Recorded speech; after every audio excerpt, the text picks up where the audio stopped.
Olá pessoal, tudo bem? O meu nome é Monteiro, eu sou professor de Geografia. A gente vai trabalhar aqui alguns exercícios e teorias também para a equivalência do segunda série, direcionando para as provas do Enem. Bom, um dos assuntos que mais cai de todos no Enem são os assuntos referentes à demografia. Desde a primeira prova, lá nos anos 90 até hoje, foi a temática que mais caiu. Então você vai ver que tem vários exercícios falando de população, pirâmide etária, mais homem, mais mulher, questão de imigração. Então, às vezes cai mais de uma questão por prova sobre demografia. Então é um assunto quentíssimo, assim, acho que das três séries, essa segunda série é a que mais tem exercícios com cara de Enem. Tem outro assunto também que eu acho legal, caso você queira estudar por fora, mais para frente, é biomas também, os biomas brasileiros, Caatinga, Cerrado e assim por diante. Mas isso não vai ser abordado hoje, vai ser em outros momentos para vocês. Beleza? O que eu queria trabalhar aqui no primeiro exercício desta aula? Análise de gráfico, né, de população. Então ali você tem, nesse primeiro exercício, deixa eu colocar aqui, ó, exercício 01. Você tem dois gráficos, um sobre a natalidade do Brasil, da brasileira, dos brasileiros, e um outro gráfico embaixo, que é uma relação de população rural versus a população urbana. Então, o de cima, fazendo uma explicação, daí a gente já entra no exercício e vai ficar bem fácil, mostra o quê? Que o brasileiro dos anos 50, a taxa de natalidade é você pegar um grupo de 1.000 pessoas e falar assim, ó, quem aqui desses 1.000 são crianças com 1 ano de idade? Então, isso que é a taxa de natalidade. Por sinal, eles até estão preferindo hoje, se quiser anotar aí, ó, usar mais a taxa de fecundidade. Até poderia explicar com mais detalhes, mas não vem ao caso aqui. É que a taxa de fecundidade, ela é mais legal por causa que é quantos filhos por mulher estão tendo. É mais objetivo ainda. Então você chega assim, o que é a taxa de fecundidade brasileira? Você pega uma mulher na rua, ó, mulher aqui, vem aqui, por favor, ó. Quantos filhos você teve? A mulher vai dizer assim, em média, 1,9. Claro que não dá para ter um filho e mais 90% do outro, isso é uma média.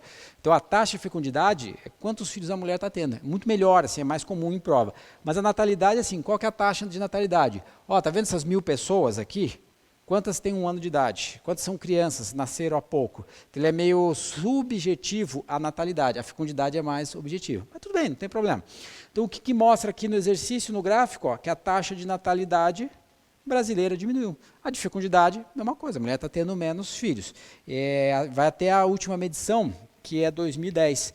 É bem interessante isso, porque o último censo que a gente tem é de 2010. Era para ter um esse ano, mas por problemas custos do governo, meio sem grana, a própria Covid, né? Como é que o cara vai fazer uma medição de população se as pessoas estão suscetíveis a algum tipo de doença? Então vai ser jogado talvez para o ano que vem o censo, mas é sempre de 10 em 10 anos. Beleza? Então o que aconteceu? O brasileiro, a brasileira, as famílias estão diminuindo, ou as mulheres que não têm parceiro fixo, assim, tem o filho também, está tendo menos. Tá, fechou? Então isso que é uma realidade. O que aconteceu no Brasil? Da década de 50, 60, ali é da década de 60. Nossa, aumentou um monte a linha contínua, que são as pessoas morando o quê? Nas cidades. E a linha pontilhada, que é o número de pessoas que moram no campo, decaiu muito. Então isso aqui é uma relação que está acontecendo no Brasil, principalmente a partir da década de 60. Se você quiser anotar ali, ó, a década de 60, eles gostam muito de usar nome de presidente para explicar as coisas, né? Aqui é a época do presidente Juscelino Kubitschek, que o Brasil ele começa a ficar mais industrializado. A indústria pesada mesmo vem na época do Vargas, que é anterior a isso. Mas quando o Brasil fala assim, ó, não, está com cara de país com indústria, com emergência econômica, na época era subdesenvolvido, industrializado, terceiro mundo, é nesse período aqui. Aí a população sai do campo e vai para a cidade. Cara, se entender a lógica do gráfico de cima com o de baixo, o exercício fica fácil. Vamos lá para o exercício. Para mim, pelo menos, é na segunda página. Talvez para você seja numa página única, né? Vamos lá. Nos gráficos do IBGE, mostra uma evolução dos dois parâmetros demográficos. Letra A. Eles não são relacionados, calma que eu já vou explicar, já que a urbanização é um processo econômico. Vamos lá. Olha, a urbanização é um processo econômico, mas ele diz que não tem relação, de certa forma tem. Então tira a palavra não e entenda que tem uma relação. Qual que é a relação? Ó, nas cidades, o custo de vida é mais caro.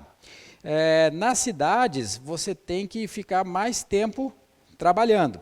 Você tem que ser mais competitivo, então você tem que ficar mais tempo o quê? Na escola, estudando, curso superior, pós-graduação, coisas do gênero. Se não quiser fazer isso também não tem problema, mas você fica mais atarefado.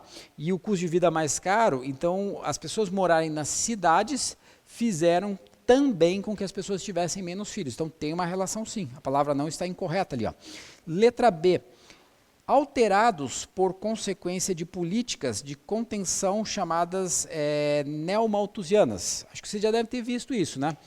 Tem o Malthus, tem a teoria anti-Malthus, que é a teoria chamada reformista, e tem a teoria que é meio filhote da Malthus, por isso que chama de neo, né? Neo-malthusiana.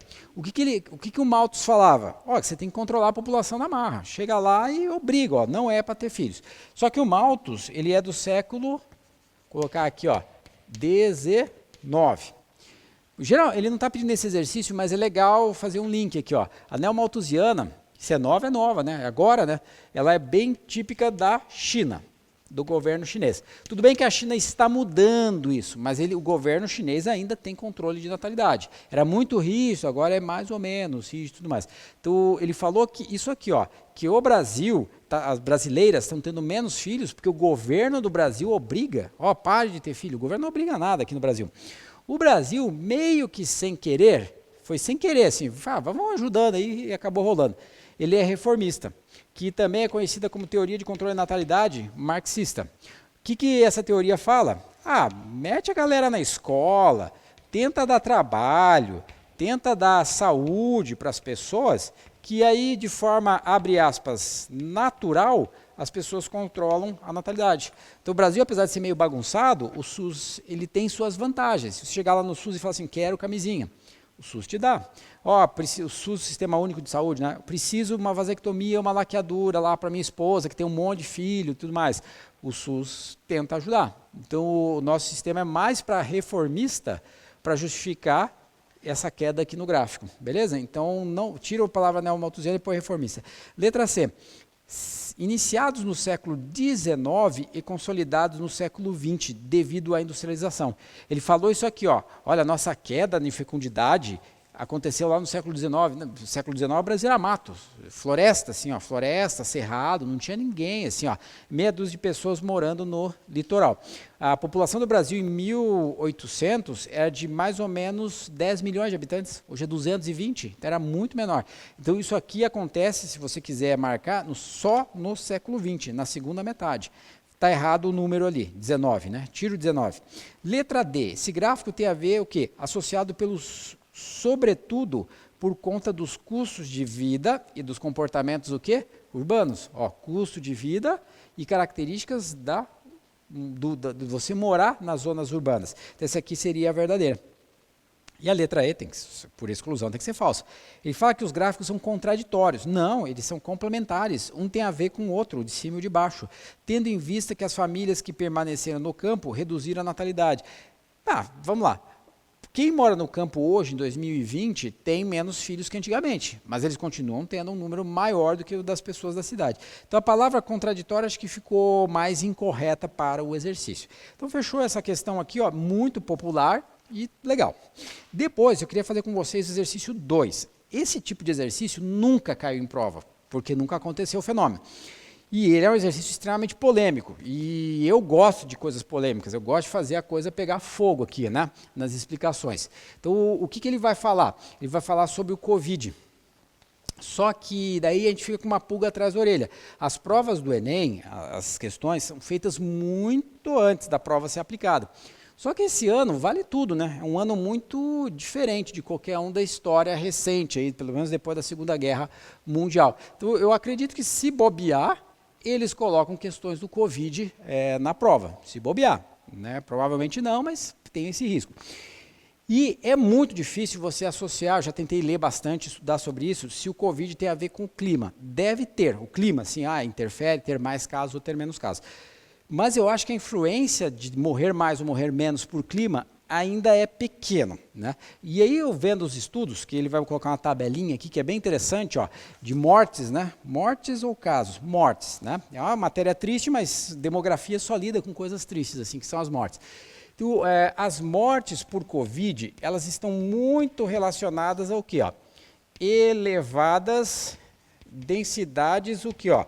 Demográficas. Então, lugares onde tem muita gente por quilômetro quadrado, a tendência, eu não estou dizendo assim, 100% garantido, mas é uma tendência de você ter um número muito grande de mortes. Os caras ficam ali muito próximos, por saliva, umidade, toque, e acaba, né, acontecendo o cara infectar o outro, né? Por isso que é importante o isolamento, principalmente nas áreas de densidade demográfica alta.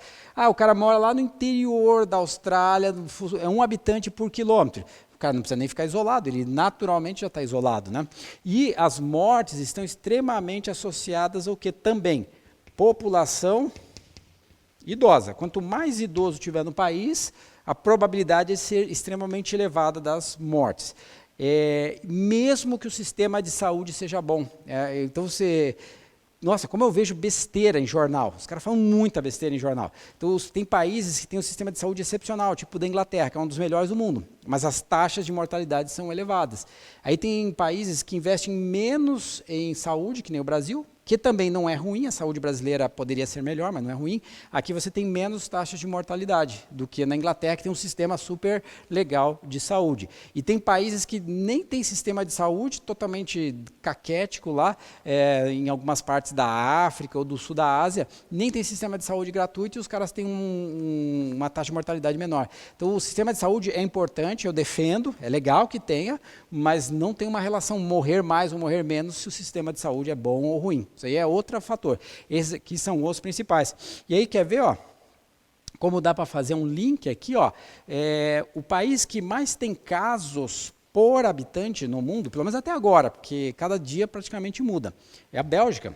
Nossa, a Bélgica é um país sensacional, super rico, super desenvolvido, só que é pequenininho, alta densidade demográfica, um monte de pessoas por quilômetro quadrado. Acho que são 130 pessoas por quilômetro quadrado, se não me falha a memória. O Brasil é 20. Então lá é o país que tem a maior número de casos por habitante do mundo. Aí tem ali, né, a Bélgica, né? Outro país aqui também que se encaixa nesse exemplo, ó, a França tem um sistema de saúde muito bom, mas os índices de morte são elevados. Também bastante idoso, bastante densidade demográfica. Apesar do país ser pequeno, a população da França não é nem muito grande, nem muito pequena, é um intermediário. Outro país que teve muito problema de coronavírus, é o país que mais tem pessoas morrendo, são os Estados Unidos. Toma cuidado com isso aqui em prova. Os Estados Unidos teve muitas mortes, só que os Estados Unidos é a terceira maior população do mundo. Terceira maior população. Então, quando você aumenta o número de pessoas, a amostra, é muito provável que você aumente o número de casos também. E outro problema dos Estados Unidos, que eu acho bem interessante, apesar de ser triste, metade desses casos foi praticamente numa cidade, que é Nova York. Qual que é o problema de Nova York? Alta densidade demográfica. Nova York é igual a São Paulo. São Paulo é um exemplo no Brasil. Ó, por que tem muitos casos de Covid lá? Não é muito clima. O sistema de saúde de São Paulo é mais ou menos parecido com o de outros estados brasileiros. Por que lá é muito grande? Densidade demográfica é elevada. Tá. Então, aqui, um outro exemplo interessante. A China. Só que a China, dá para fazer outro tipo de pergunta. Esqueça agora velhinhos, esqueça questões demográficas. A crise do Covid, ela tem muito a ver com política, muito. Infelizmente, não deveria ser isso, mas acaba rolando. Então, os Estados Unidos já faz uns 10 anos que quer controlar a economia chinesa para não crescer demais e passar a economia dos Estados Unidos. Mas acho que não vai ter muita escapatória. Daqui 10 anos a China vai ter um PIB maior, vai ser mais rica que os norte-americanos. Então, o que eles ficam falando, assim, que eu acho interessante? Não, é interessante para cair na prova, não que eu defenda isso, eu não estou sendo do lado A nem B, não quero que você entenda isso, quero que você entenda o macro, a coisa como um todo. Ó, os Estados Unidos falam que o quê? Que o Covid veio da China. Né? Sim, veio. Aí o governo americano falou assim, uma arma biológica, eles fizeram de propósito. Não tem lógica isso, ó, porque a doença pegou a China, mas também pegou os Estados Unidos. Aí o governo da China tinha uma época que falava o quê? Agora já pode falar essa besteira, que foram os americanos que levaram a doença para lá e soltaram como se fosse uma arma biológica. Também não tem lógica, porque os Estados Unidos é o país que mais teve casos. Outra coisa bem bizarra, mas aí a gente parte mais para especulação, tem que ver o que o cara vai pedir na prova. A China tem 1,5 bilhão de habitantes. A Índia tem mais 1 bilhão ponto 100 milhões de habitantes. Se juntar os casos de mortes dos dois, deve estar, até a hora que eu gravei essa aula, mais ou menos 4.500 mortes. Cara, deve ter algum tipo de falcatrua nessa explicação dos dois países, porque a Índia, é assim, ó, você estica o braço na Índia e dá um giro de 360 graus, assim, em volta do seu próprio eixo, você derruba uns 4, 5 caras. Então, os países, não só a Índia, a China, o próprio Brasil, o próprio Estados Unidos, eles devem estar mentindo muito, a chamada subnotificação. Não sei se morreu disso, meio que se dane, porque também isso atrapalha a economia deles. Então, é pouco caso para a China, os Estados Unidos deve estar mais ou menos relatando o que realmente é, mas os países mais complicados não são os Estados Unidos, não são a China, não são a Índia, são aqueles países pequenininhos da Europa. Por isso que lá tem que fazer um isolamento total, 100%, e os Estados Unidos foi trabalhando em cima disso, a China foi trabalhando, a Índia e tudo mais. O Brasil, a nossa densidade demográfica é baixa, que eu falei até agora há pouco, então eles foram fazendo um meio termo aqui, né? Não fizeram um lockdown assim, bem fechado, que é travar todo mundo 100% do país. Outra coisa também interessante, é assim, ó, desde que eu acompanho o Enem, quase 20 anos já, não tem jeito, o Enem tem cara do governo que está em cima. Né? Quando o governo era dos anos 2000, o Enem tinha cara de governo dos anos 2000. Quando era nos anos 90, o Enem falava muito coisas dos anos 90 do governo da época. E a tendência, o próprio Enem ano passado já teve uma mudança. O governo falou assim, vamos ter que mudar o Enem para ficar com uma coisa mais objetiva.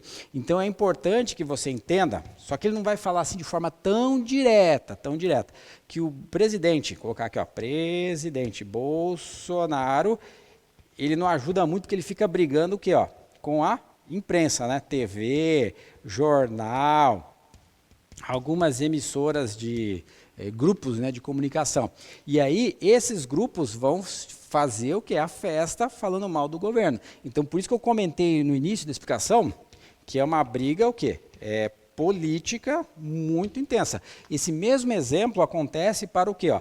Para o governo dos Estados Unidos. Apesar dos Estados Unidos ter a maior população, o maior número de mortes por Covid, a situação econômica dos Estados Unidos está passando por problemas, é muito menos pior do que vários países do mundo. Né? E os Estados Unidos têm muitos casos, porque eu acabei de falar, tem uma grande população. Aí o Trump lá, se bem que o Bolsonaro copia o Trump, né? Porque o Trump fala, o Bolsonaro meio que copia na sequência. Ele também tem problemas sérios lá com TV, jornal, mídia. Escrevi TV 2 vezes aqui, ó, com a mídia como um todo, né? E que vai tentar derrubar o governo, então tudo mais. Então, às vezes você pensa, nossa, uma pergunta bem realista para a prova. Olha, essa pandemia é ruim? Claro que é. Está quebrando a economia do mundo? Claro que está. É o fim do planeta Terra? Não é o fim do planeta Terra. Por quê? Aí você vai pegar as provas de história do Enem, com uma visão mais do governo agora, mais direcionada, ele vai dizer assim, ó, cara, na peste negra, vou colocar aqui, ó, peste negra, né? No final da Idade Média, ali, baixa Idade Média. Quantas pessoas morreram? Eles não têm certeza, mas foi alguma coisa mais ou menos na casa de 100 milhões de mortes. Eu não estou enaltecendo o governo A, nem B, nem C, é só para você entender. Quando teve uma espécie de pandemia da varíola, no final do século retrasado, de 1800 para 1900, também ficou nessa casa, ó, 120 milhões de mortes. Quando teve a gripe chamada espanhola, que eu também acho um troço que é sensacional para cair em prova, já tinham começado a inventar as primeiras vacinas, o primeiro sistema de isolamento e tudo mais, morreu bastante gente, de 15 a 20 milhões de pessoas. É um número triste, é um número pesado, é grande, né? 15 milhões aqui, ó, mas já vai diminuindo. Então você pega essa pandemia agora que é terrível, para uma série de problemas, claro, para a economia, a empresa aérea, banco, agricultura, pessoas morrendo e tudo mais, mas até o presente momento, né, não enaltecendo nada, ó, mais ou menos 300 mil mortes. Mas como por questões políticas, o que você está vendo direto? O mundo vai acabar, o mundo vai acabar, o mundo vai acabar. É uma coisa muito sensacionalista. Quanto mais os governos de todos os países do mundo forem céticos, focados nas suas políticas, esse número vai aumentar? Vai, mas prova-se o quê?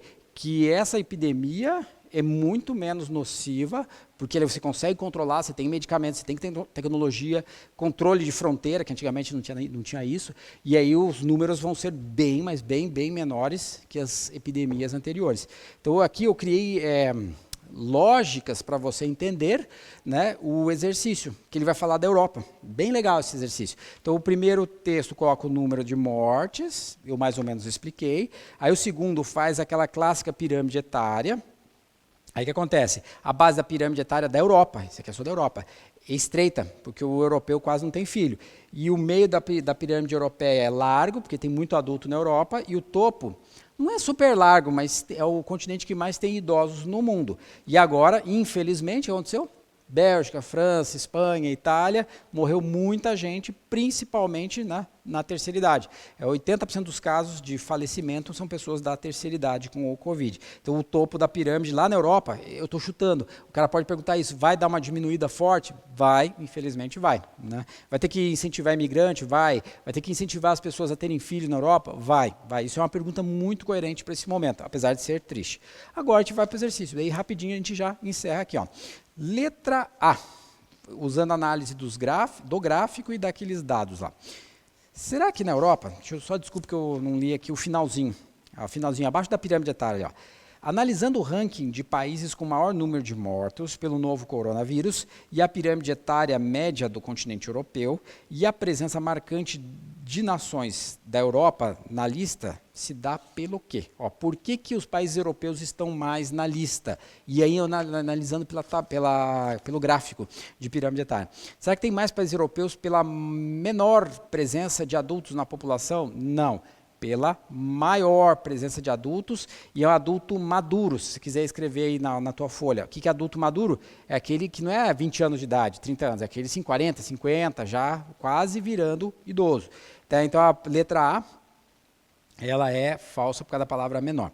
Letra B, será que é por causa de precárias estruturas de condição hospitalar? Não. Ó, só país top, só país desenvolvido, economia boa, sistema de saúde bom, então o precárias está incorreto.